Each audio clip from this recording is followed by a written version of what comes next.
Well, I think that it's been something that's been coming for a long time. The Scottish have wanted to have this referendum.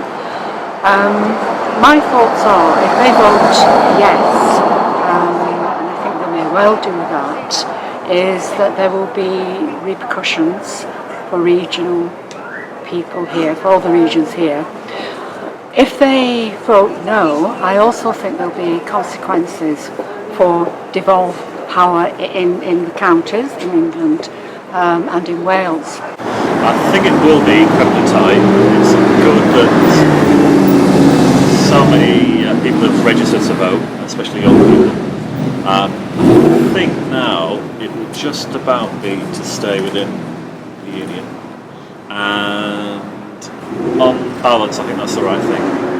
Well, I think it's a really difficult one because I think if I was Scottish, then I can quite understand the desire to be independent in the sense of nationalistically, but from a financial point of view and a trade point of view and all the other things, then I think it's a mistake.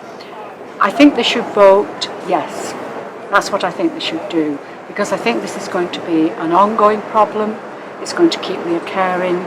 I think personally they should look at it not just like what everybody's saying that it's going to be beneficial for them. I think that they should vote no, because for me they're in a system and they know the system. They're not going to have to change their money. They're going to be given options for change. I think sort of like some of the things that's been said might not be easy for them to overcome, like food prices in the shops could go up. It's a strand of nationalism that's starting to emerge within the debate that we've seen elsewhere in Europe, and it's not a healthy thing. And economically, I think both sides, both us and Scotland, are better with each other. I think there'll be some sadness, both from the Scottish here, and I think they're going to wonder how they're going to fare. I think it's not just going to happen, it's going to take months of negotiating how is it going to work? Who's going to do what? So the government's not going to wake up on Friday morning and say, we don't want anything more to do with Scotland. There's going to be quite a lengthy process to have to deal with that. I think both sides have given out quite a bit of unfair criticism, very biased, which I suppose is what they do. I want them to say no, so I'm going to have a go at the reasons for saying yes, and vice versa. It's human nature, isn't it? I hope let's vote no, but I think it looks as if they'll either be equal or they'll vote yes. But I think in that sense the damage is now already done, because it doesn't matter now whether they vote yes or no.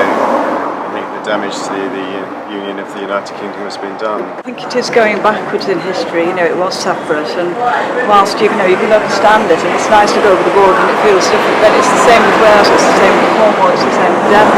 I don't think Scotland's unique in that, and although I can imagine people living out in the Hebrides feel very differently, it's not London. Equally, so do people on the Isle of Wight or deepest, darkest Derbyshire. So I think as far as identifying with Westminster, then most of us wouldn't really do that.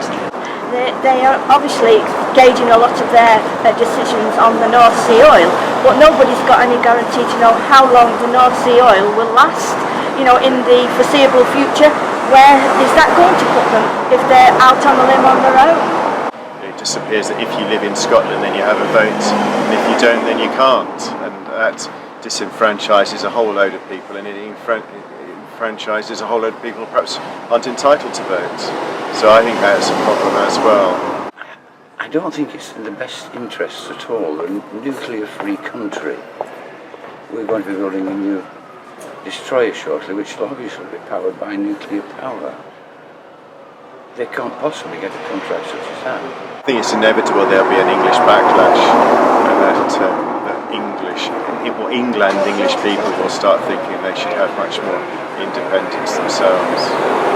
I certainly don't think that independent Scotland should be then able to influence internal affairs in England, Wales and Northern Ireland. So I think they'll get caught up in this nationalistic pride. I think that's really where it's coming from. I think, for every other reason, it's probably the wrong thing. I mean, I'm sure there'll be plenty of Scottish people who are very keen to be, you know, on their own, independence, or wake up and be sad if it's a no vote. But I think as a country for Great Britain, we should all stay together.